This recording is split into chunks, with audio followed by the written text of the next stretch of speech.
अधिवक्ता लगातार आमजन की लड़ाई लड़ता आ रहा है। हर एक मजलूम को न्याय दिलाने में महत्वपूर्ण भूमिका अगर कोई निभाता है न्यायालय में, तो वो अधिवक्ता है। 25 सितंबर को एक चुनाव हुआ अवध बार एसोसिएशन का, जिसमें नवनिर्वाचित महामंत्री हमारे साथ अमरेंद्र कुमार त्रिपाठी जी हैं, जिनसे जानते हैं कि अधिवक्ताओं की जो मूलभूत समस्याएं हैं, जो इनकी लंबित लड़ाई है, वो किस तरह की हैं और आखिर उनके लिए किस तरह से वो कदम उठाने वाले हैं। सर, बहुत बहुत शुभकामनाएं, आपको जीत की बहुत बहुत बधाई। सर, प्रमुखता बड़ी समस्या अधिवक्ताओं की क्या है जिसके लिए आप काम करने वाले हैं? देखिए, बार के संगठन के रूप में एक बहुत बड़ा मुद्दा हम लोगों के सामने ज्वलंत है, वो क्षेत्राधिकार का मुद्दा है। जो अभी पिछले रिजीम में जो पिछली कार्यकारिणी रही, उसमें कोविड के बढ़ने से ठीक पहले एक बड़ा आंदोलन चला, जिसमें प्रदेश भर की बहुत सारी बारों से रिप्रेजेंटेशन लिया गया और सरकार को दिया गया। हम लोगों ने आंदोलन किया, जिसमें ये बात उठाई गई कि अवध क्षेत्र के अलावा कुछ ज़िले हैं, पश्चिम उत्तर प्रदेश के बरेली मंडल है, मुरादाबाद मंडल है, ये सब ऐसे ज़िले हैं जहाँ से लोग चल करके लखनऊ से होते हुए इलाहाबाद जाते हैं और बहुत अधिक दूरी तय करते हैं, लखनऊ से होके जाते हैं। लखनऊ आना उनके लिए ज़्यादा सुगम है, सुलभ है। सुगम और सुलभ न्याय लखनऊ में मिल सकता है, इसके बावजूद वो फोर्स किए जाते हैं कि इलाहाबाद जाते हैं।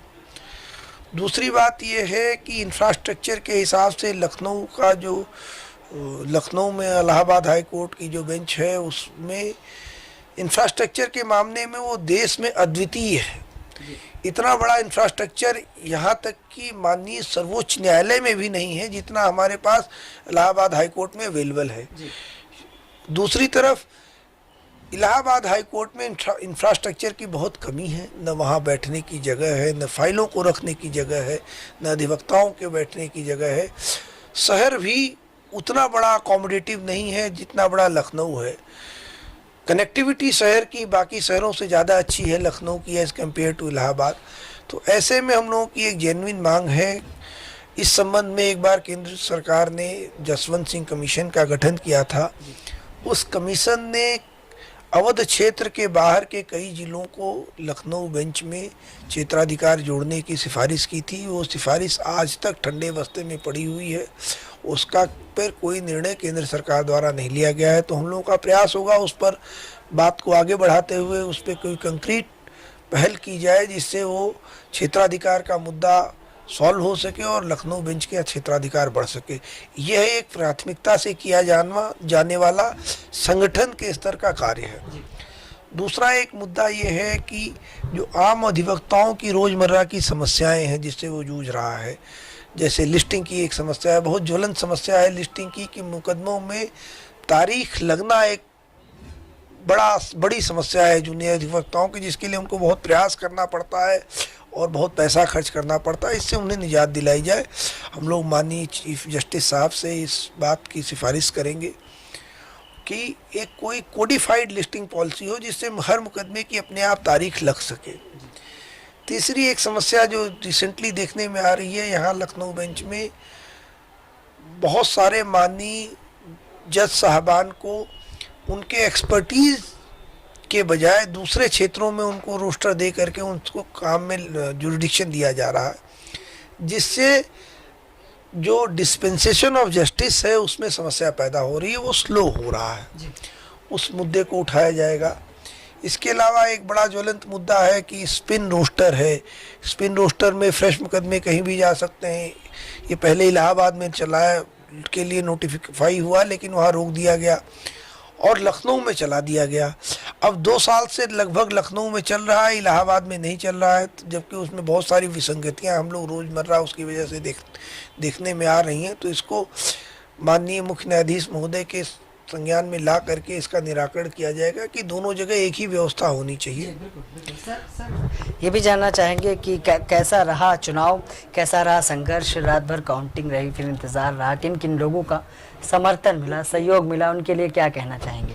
मुझे इस बार, पहले तो इस साल तीसरी बार चुनाव हम लोग लड़े। पहले चुनाव अप्रैल में होना था, लेकिन चुनाव के 3-4 दिन पहले ही कोविड बढ़ गया शहर में, जिसकी वजह से चुनाव टाल दिए गए।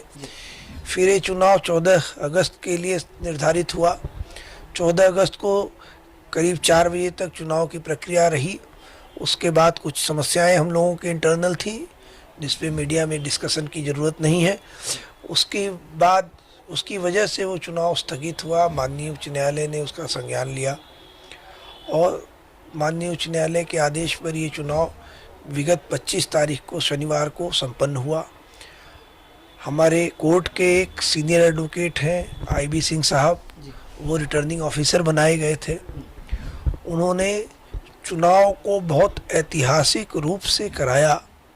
हालांकि बहुत लोगों को शिकायत थी कि जिस तरीके से वोटर लिस्ट में का पुनरीक्षण किया गया, जिसमें बहुत सारे अधिवक्तागण बाहर रह गए, और समस्या इस वजह से भी थी कि ये सब चीज़ें पहले से निर्धारित नहीं थी। अचानक ही नए सिरे से वोटर लिस्ट का निर्धारण किया गया, जिससे बहुत सारे लोग बाहर हो गए। बहुत सारे लोग ऐसे थे जो अंदर रहने चाहिए थे, वो बाहर हो गए, यहाँ के रेगुलर प्रैक्टिशनर थे। उसकी कई सारी वजह हो सकती हैं। क्राइटेरिया को लेकर के कुछ लोगों को उसमें शिकायत थी। कुछ लोगों को उस प्रक्रिया को पूरा नहीं कर पाने की वजह से लोग बाहर हो गए। कई बार डिक्लेरेशन और कागज़ दिखाने की प्रक्रिया रही, इसको लेकर के थोड़ा रोष रहा। लेकिन इस सब के बाद IB सिंह साहब महोदय ने बहुत कड़ाई से करते हुए एक ऐतिहासिक चुनाव कराया जिसकी हम संकल्पना नहीं कर सकते थे। करीब 2600 कुछ फाइनल वोटर लिस्ट में वोटर थे, जिसमें से कुछ और लोगों को उन्होंने इनवैलिड डिक्लेयर करके करीब 2368 लोगों को मतपत्र जारी हुए। उसके आधार पे चुनाव हुए और कल मतगणना हुई। कल रात में इसका रिजल्ट आया, तो जिसमें महामंत्री के पद पर हम चुने गए हैं। अध्यक्ष के पद पर श्री राकेश चौधरी साहब चुने गए हैं। एक मत से वो जीते हैं। उसको लेके जो दूसरे प्रत्याशी हैं आदरणीय आनंद मणि त्रिपाठी भाई साहब, उन्होंने कुछ आपत्ति भी की है। उसके लिए उन्होंने कोई प्रार्थना पत्र दिया है कोर्ट में, जो संभवतः। सर चंद शब्दों में ये भी जानना चाहेंगे, अवध बार एसोसिएशन के बारे में। अधिवक्ताओं की लड़ाई अवध बार एसोसिएशन के माध्यम से लगातार लड़ी जाती है, तो क्या कहना चाहेंगे अवध बार एसोसिएशन के बारे में?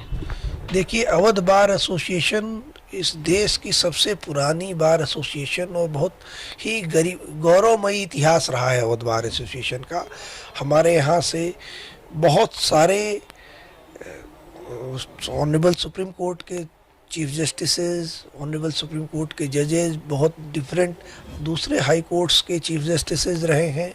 बहुत बड़े बड़े नाम यहाँ से जुड़े रहे हैं अधिवक्ताओं के, जो अपने आप में लीगल ल्यूमिनरीज रहे हैं। बहुत ही गरिमामयी इतिहास है और हम लोग इस गरिमा को बढ़ाने का पूरा प्रयास करेंगे।